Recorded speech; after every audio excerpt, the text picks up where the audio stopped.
추석 연휴를 일주일여 앞둔 상황에서 인구가 집중된 수도권의 확산세가 거세지고 있습니다. 이대로라면 추석을 기점으로 비수도권도 다시 유행권에 접어들 수 있다, 이런 우려가 나옵니다. 그런가 하면 방역당국에서는 이 방역체계 전환에 앞서서 무증상, 경증 환자를 위한 재택치료를 단계적으로 확대할 방침이라고 밝혔는데요. 전문가와 함께 주요 내용 짚어보겠습니다. 김정기 고려대 약학대학 교수와 함께합니다. 어서 오세요. 안녕하십니까.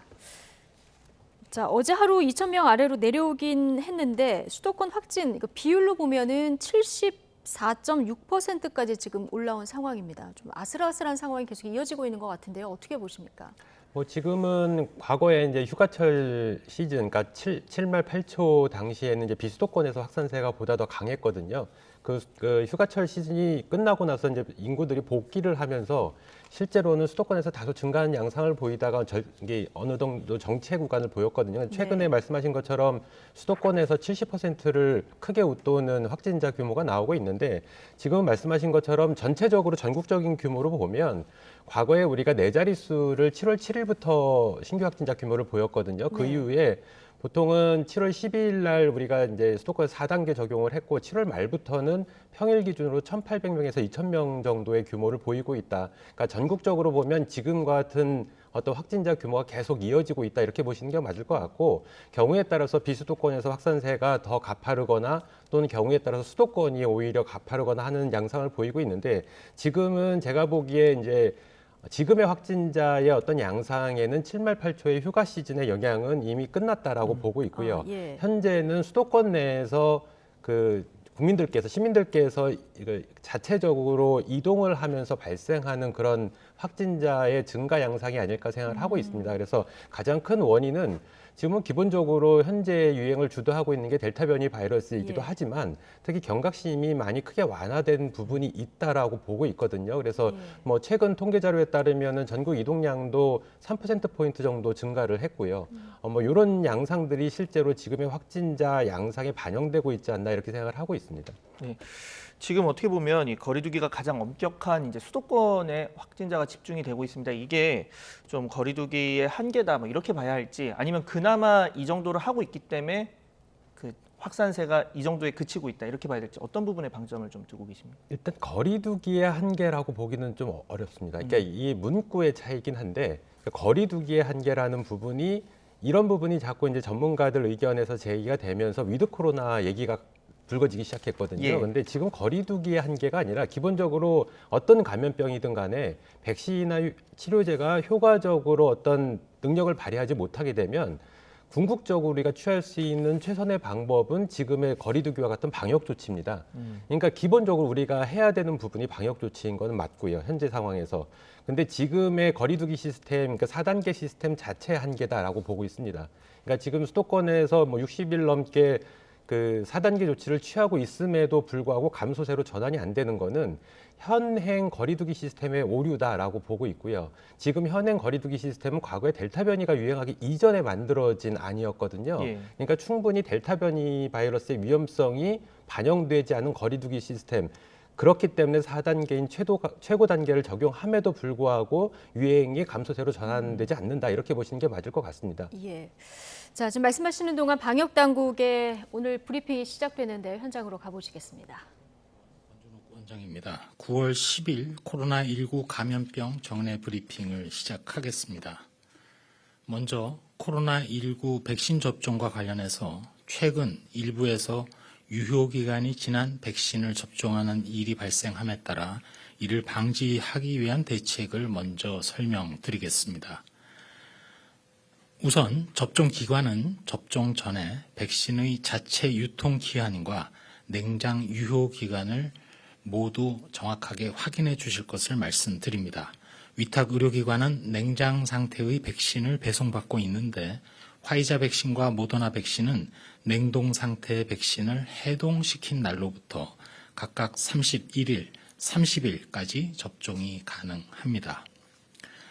정부에서는 유효기간이 지난 백신 접종을 위해서 다음과 같이 세부적인 대책을 실시합니다.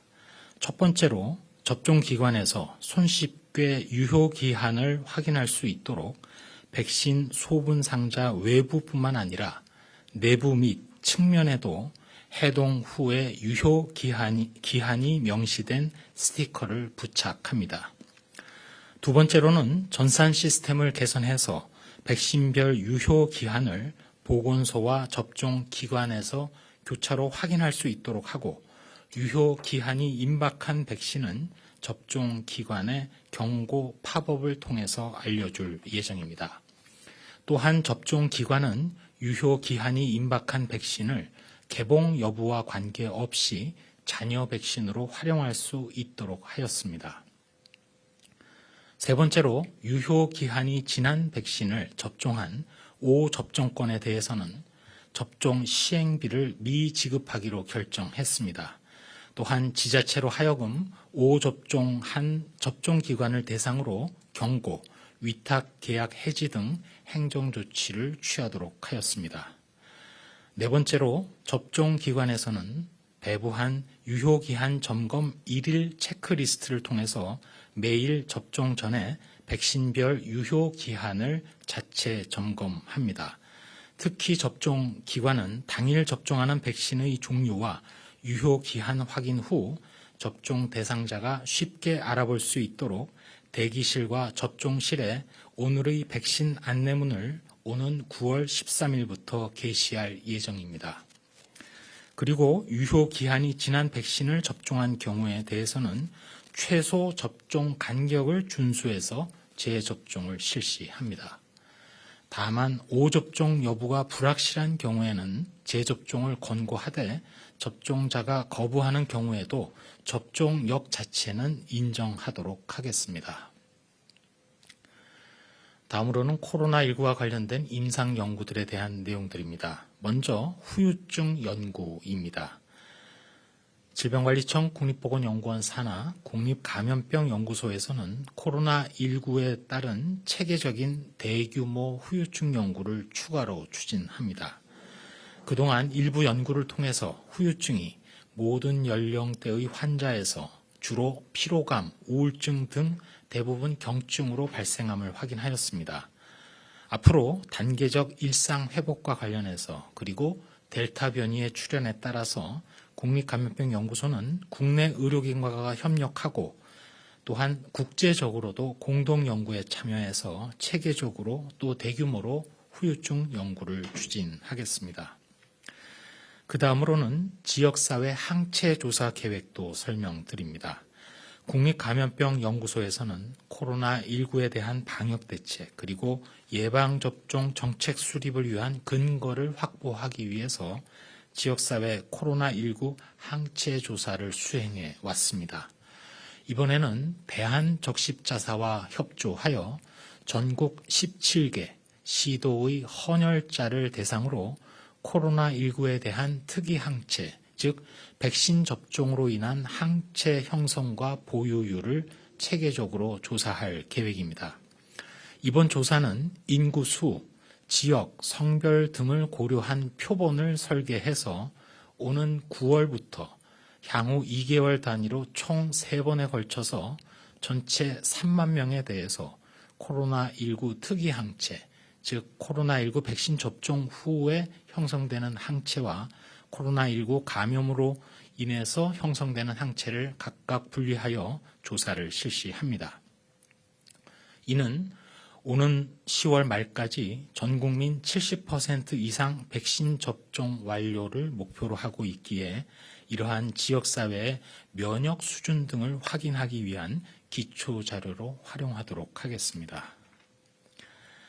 다음으로는 코로나19 변이 바이러스 분양 현황과 관련해서 현재까지 총 73개 기관에 914건의 변이주가 분양되었고 이 중에는 진단기술 개발용이 591건으로 가장 많으며 델타형의 분양 신청 그리고 분양 건수가 가장 많다는 말씀을 드립니다. 치료제 투약과 관련해서는 코로나19 치료제인 베클루리주, 렘데시비르가 현재까지 142개 병원에 14,798명의 환자에게 투약되었고 항체 치료제인 레키로나주, 레그단비맙의 경우에는 현재까지 101개 병원 13,936명의 환자에게 투약되었습니다. 한 말씀 드리도록 하겠습니다. 코로나19로 인한 단계적 일상 회복, 소위 위드 코로나와 관련해서는 무엇보다도 방역 대책의 준비가 핵심입니다. 그런데 이 과정에서 임상 연구에 대한 능력 배양도 매우 중요합니다. 이를 저희는 의료 주권이라고 부르고 싶습니다. 마치 백신 주권과 함께 방역 주권을 구성하는 중요한 요소 중의 하나라고 생각을 합니다. 국립보건연구원에서는 국내 신종 감염병 대응 연구와 관련된 컨트롤 타워인 국립감염병 연구소를 중심으로 말씀드린 의료 주권을 위해서 다음 3가지 능력을 갖추도록 노력하고 있습니다. 첫 번째로는 신종 감염병을 발견한 후에 각종 의료적 활동을 안내하는 능력을 강화하겠습니다. 즉, 국내에 신종 감염병이 발생을 하고 발견이 되면 환자의 임상적 특성, 경과, 후유증, 치료 반응 등을 확인하고 이를 관리하는 표준을 만들어서 보급하는 지침 작성 능력을 갖추겠습니다. 두 번째로는 임상 시험을 실시하는 인프라를 가동하는 능력입니다. 국내에 코로나19 환자에 대한 임상 시험 등을 통해서 치료 방법, 그리고 약제, 백신, 검사법 등이 개발될 수 있는 상시 가동되는 임상 시험 네트워크를 구축하겠습니다. 세 번째로는 미래를 대비하는 연구 능력 배양입니다. 만약 신종 감염병이 국내에 최초로 등장했거나 또는 기후변화로 인해서 아열대성 감염병이 우리나라에 갑자기 유입된다 하더라도 이에 의료적으로 대응하기 위한 능력을 갖추기 위한 연구를 할 수 있도록 하겠습니다. 이를 통해서 신종 감염병 대응에 의료적 능력이 배양되어 방역에 만전이 기해질 수 있도록 하나하나 세부적인 사항을 만들고 준비하겠습니다. 당장 다음 주에는 과학기술자문위원회 산하 감염병 특위에 향후 5년간 감염병의 위기 대응과 관련된 연구 개발 전략을 보고 드립니다. 우리나라의 뛰어나고 헌신적인 의료계 그리고 민간 전문가들과 함께 이러한 전략 또 의료 주권을 위한 준비를 진행하고 노력하겠습니다. 이상입니다. 네, 그럼 지금부터 기자님들 질문에 답변 드리는 시간. 네, 자 방역 당국의 오늘 브리핑 내용 듣고 오셨습니다. 눈에 띄는 부분들 김정기 고려대 약학대 교수와 함께 계속해서 짚어보도록 하겠습니다. 교수님 오늘 뭐 여러 가지 이야기가 있었는데 가장 눈에 띄는 부분 최근에 유효 기간이 넘친 그 백신을 맞는 5 접종 사례가 좀 있지 않았습니까? 여기에 대한 대책이 나왔는데 일단 5 접종한 접종 기관 대상으로는 경고를 해서 위탁 계약을 해지하겠다 이런 게 하나 있었고요. 또 하나가 유효 기간이 임박한 백신은 기관에 이게 며칠 남았습니다. 이런 경고 팝업으로 뜨게 하겠다 이런 얘기가 나온 것 같아요. 좀 유효할까요? 일단은 어느 정도 유효하지 않을까 생각을 합니다. 예. 그러니까 일선 의료기관, 위탁 의료기관에서 실제로 보유하고 있는 이 백신의 유통기간에 대한 자료를 충분히 사전에 검토를 안 할 수가 있거든요. 그렇기 때문에 이 부분이 전산 시스템 안에 들어와 있는 만큼 예. 아마 해당 위탁 의료기관에서 보유하고 있는, 그러니까 특히 유통기간이 거의 임박한 경우에는 팝업으로 뜨게 해서 알람 형식으로 해서 실제로 이제 알려주겠다라는 부분이고요. 그렇게 되면 그 일선 위탁 의료기관에서는 해당 보유량의 유통기간을 확인을 하겠죠. 그리고 유통기간이 얼마 안 남은 물량에 대해서 먼저 접종이 이루어지도록 이렇게 하는 방안을 추진하는 것 아닌가 이렇게 생각을 하고 있습니다. 예. 그렇게 만약에 먼저 이제 백신을 맞추게 된다면 만약에 그 임박한 물량보다 접종받으러 오시는 분이 많으면 다행인데 만약 그렇지 않으면 또 폐기의 문제가 있거든요. 이런 거 지금 어떻게 시중에서 그 잔여 백신이라 그러죠. 이런 잔여 백신 잘 되고 있습니까? 이 과정이? 일단 지금 같은 경우 과거에 우리가 그 백신 접종 예약의 대상자가 안 되고 기다리고 있는 상황에서는 잔여 백신에 대한 어떤 수요가 수요가 예. 높았거든요. 근데 지금은 거의 대부분의 국민들 원하는 국민들께서 일정에 맞춰서 예약이 들어가 있는 상태이다 보니까 난 추석 끝나고 맞을 거야 이렇게 날짜와 그렇죠. 이런 걸 잡아놨으니 잔여 백신에 대한 수요가 상대적으로 떨어질 수도 있겠네요. 많이 떨어졌죠. 그렇기 때문에 실제로 잔여 백신 같은 경우에 폐기되는 양이 지금 상당히 좀 되고 있는 상황이거든요. 그래서 이러한 부분은 말씀하신 것처럼 일단 보유하고 있는 물량 중에 먼저 소진을 해야 된 거를 분류해서 접종을 하는 거에는 상당히 유효하다라고는 보고 있는데 네. 만약에 대상자를 충분히 찾지를 못하게 되면 잔여 백신으로 돌릴 경우에도 폐기로 이어질 가능성은 상당히 높아 보인다 이렇게도 봅니다. 근데 어쨌든 폐기해야 될 물량을 폐기하는 게 낫지 차라리 유통기한이 지난 그런 백신을 접종하는 거는 신뢰도에 상당히 큰 타격을 줄 수가 있다. 그래서 어찌됐든 지금 같은 상황은 현재 상황에서는 그나마 어느 정도 오접종 사례를, 그러니까 이런 유통기간 지난 부분에 대한 접종 사례들을 줄일 수 있는 방법 중에 하나지 않을까 생각을 하고 있습니다. 예, 알겠습니다. 자, 그리고 이제 추석을 앞두고 있어서 그 전에 확산세가 너무 확산되면 안 되는 이런 숙제를 우리가 안고 있는데, 자, 오늘 오전에 방역 당국이 재택 치료가 단계적 일상 회복으로 가는 길목에서 거쳐야 될 관문이다 이렇게 얘기를 했습니다. 일단 단계적으로 재택 치료를 확대하겠다 이런 얘기로 들리는데요. 확대한다면 어느 정도 범위 안에서 좀 해야 할까요? 저는 기본적으로 재택 치료에 대해서 반대하는 입장이거든요. 예. 왜냐하면 지금 현재 재택 치료를 받고 계신 분이 수도권하고 강원 지역을 포함해서 62명으로 알려지고 있는데 굉장히 소수잖아요. 그러니까 소수기 때문에 관리가 가능하다라고 보고 있는데 이 부분을 확대를 하게 되면 상당히 많은 사람들이 재택 치료를 받게 되고 예. 이걸 관리해야 되는 인력도 필요하거든요. 근데 이 부분이 충분히 가능할까라는 부분이 있고 물론 지금 재택 치료가 기본적으로 요건이 있습니다. 그러니까 만 12세 이하의 소아가 감염됐거나 아니면 그 소아가 있는 가정 내에서 보호자가 감염됐을 때 그리고 성인 1인 가구에 한해서 제한적으로 실시를 하고 있는데 물론 조건은 무증상이나 경증입니다. 근데 이 부분이 그러니까 무증상이나 경증인 경우에도 경우에 따라서 예후가 예. 급속하게 안 좋아지는 경우가 있는데 지금처럼 소수가 재택 치료를 받게 되면 관리가 어느 정도 가능하지만 다수가 재택 치료를 받게 되면 이 부분에 대해서 놓칠 가능성이 상당히 많다. 그러니까 재택 치료를 받다가 심지어 사망하는 사례도 발생할 가능성이 충분히 있거든요. 그렇기 때문에 저는 재택 치료 같은 경우에는 배수의 진이다라고 보고 있고 네. 가능하면 관리가 가능한 시스템에서 환자들을 관리를 해야 된다라고 보고 있습니다. 그러니까 물론 하게 되더라도 최소한으로 좀 보수적으로 그렇죠. 접근해서 해야 된다. 그렇죠. 예. 그러니까 향후에 지금 보건당국에서 얘기하고 있는 것처럼 그러니까 위드 코로나를 대비해서 순차적으로 확대를 하겠다라고 하는 방안인데 예. 그거는 실제로 단계별 일상 회복에 들어갔을 때 시행을 해도 괜찮지 않을까 생각을 하고 있고 지금 재택치료 확대를 하게 되면 사회적 혼란이 가중될 가능성이 상당히 높다 이렇게는 네. 보고 있습니다. 예. 말씀하신 단기적 일상 회복을 위해서 가장 중요한 게 지금으로서 이제 빠른 백신 접종률을 높이는 걸 텐데 자, 미국은 지금 백신 접종률이 이제 정체가 되고 확진자도 많이 나오니까 의무적으로 이제 백신을 맞추는 대상을 좀 늘리고 있습니다. 뭐 100인 이상 사업체에 근무하는 사람들이나 공무원 이런 사람들은 뭐 의무적으로 맞든지 아니면 일주일에 한 번씩 코로나 검사해라 사실상 맞으라는 건데 우리도 뭐 이런 부분 검토를 해야 되는 거 아니냐라는 얘기가 나왔는데 일단 방역 당국은 지금 접종 계획에 주력하겠다라고 얘기를 했어요. 좀 어떻게 보십니까? 일단 뭐 미국이나 기타 다른 해외 이제 주요 국가들 뭐 독일도 마찬가지고 캐나다도 그렇고 이렇게 그 백신 접종 의무화 방안을 추진하고 있는 단계거든요. 근데 해외 국가들하고 비교해서 우리나라 같은 경우에는 현재까지는 백신 수용성이 상당히 높은 편이다라고 보고 있습니다. 그러니까 현재는 원하시는 국민들에 대한 백신 접종이 완료가 된 상황이 아니거든요. 계속 진행 중인 상황이기 때문에 네.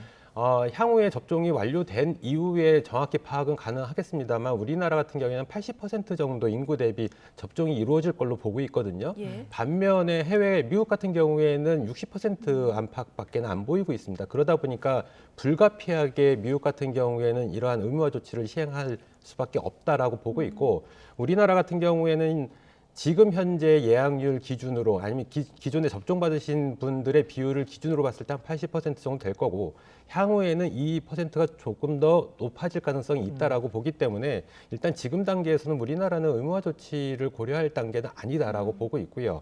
오히려 이러한 수용성을 높이기 위해서는 향후에 지금 우리가 맞고 있는 백신보다는 안전성이 더 확보된 백신을 빨리 들여와서 허가를 해서 접종을 추가적으로 시행을 하는 게 더 맞는 어떤 단계가 아닌가 이렇게 생각을 하고 있습니다. 예. 자, 이제 백신 말고 상황이 호전되기 위해서 우리가 또 하나 기대를 하고 있는 것이 이제 먹는 치료제. 독감으로 말하면 이제 독감을 우리가 크게 무서워 안 하는 게 이제 타미플루라는 치료제가 있기 때문 아니겠습니까? 경구 치료제라고 하는데 이 먹는 치료제 개발 지금 어디까지 와 있습니까? 지금 뭐 해외 같은 경우 글로벌 제약사 같은 대표적으로 세 개의 제약사가 언급이 되고 있거든요. 머크, 로슈, 화이자 이렇게 돼 있는데 네. 그 중에서도 가장 지금 단계가 빠르다고 평가를 받고 있는 건 머크에서 개발하고 있는 경구용 치료제입니다. 그래서 최근에 임상 결과가 좀 나왔는데 그러니까 7월 초에 그러니까 인도에서 시행했던 그 임상 결과가 발표가 됐습니다. 그래서 예. 지금 결과를 보면 실제로 이 어떤 회복 기간을 좀 단축을 시키고 그리고 입원 기간도 단축을 시킨다라고 알려져 있거든요. 근데 지금 이 단계는 완벽한 그 임상 결과가 나온 게 아니기 때문에 조금 더 상황은 지켜봐야 된다. 그러니까 지금 현재까지는 안전성에는 크게 문제가 없는 걸로 파악이 되고 있고 효능 부분은 지금 앞서 말씀하신 그 독감 치료제인 타미플루만큼 효과적일 거냐라는 부분은 아직까지는 미지수다 이렇게 보시면 될 것 같습니다. 예. 지금 우리 방역당국에서 그러니까 내년까지 포함하면 38,000명 분 정도를 확보하겠다 하는데 이게 좀 뭐 하루 확진자 2,000명 정도 나온다면 이게 한 열흘 정도면 2만 명 아니겠습니까? 그래서 이런 부분에서 충분할지 이런 부분 얘기가 나오는데요. 지금 충분한 게 아니라 굉장히 미비한 수준이죠. 왜냐하면 우리가 향후에 지금 계획을 하고 있는 게 한번 11월 달쯤 되면 그러니까 단계별 일상 회복, 그러니까 우리가 흔히 얘기하는 위드 코로나로 전환을 검토하겠다라고 얘기를 하고 있거든요. 예. 향후에 위드 코로나로 전환을 하게 되면 실제로 확진자가 많이 발생을 할 가능성이 있고 돌파 감염 사례들도 많이 있을 수도 있고 여러 가지 상황이 있기 때문에 불가피하게 경구용 치료제, 그러니까 먹는 치료제가 필요하게 됩니다. 그래서 예. 제가 보기에는 적어도 인구의 한 10분의 1 정도 수준의 물량은 확보를 해야 되는 게 아닌가 이런 생각을 가지고 있습니다. 왜냐하면 네. 위드 코로나로 전환됐을 때는 일상처럼 이렇게 우리가 겪게 되는 부분이 있거든요. 그렇기 때문에 편의성이 높다라고 평가받는 네. 그 경구용 치료제에 대한 물량 확보는 필수적이지 않을까. 좀 공격적으로 확보를 해야 된다 이런 말씀이시고 네. 마지막 질문 하나만 좀 짧게 드리면 지금 새로운 변이 출현에 대한 우려가 계속 나오는데 일본 연구팀이 뮤 변이가 백신 효과가 7분의 1로 낮춘다 이런 연구 결과를 발표했거든요. 뭐 이렇게 되면은 현재 백신 중화항체는 그 변이를 막는데 거의 효과가 없다 이렇게 볼 수 있는 대목인데 이 연구 결과 어떻게 보십니까?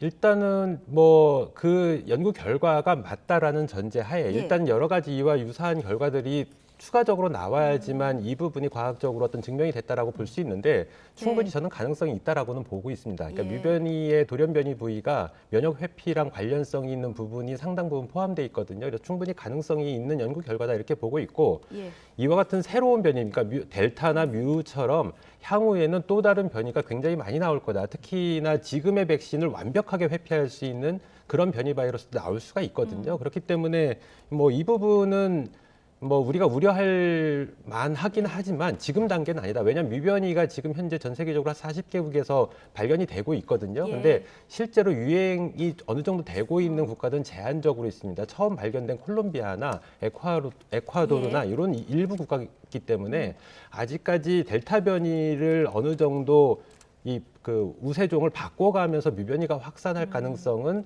상당히 좀 낮다. 한참 후다 이렇게 생각을 하고 있고 지금 단계에서는 어느 정도는 아직은 크게 우려할 단계는 아니다라고는 보고 있습니다. 알겠습니다. 오늘 여기까지 듣겠습니다. 김정기 고려대 약학대학 교수와 함께했습니다. 고맙습니다. 감사합니다.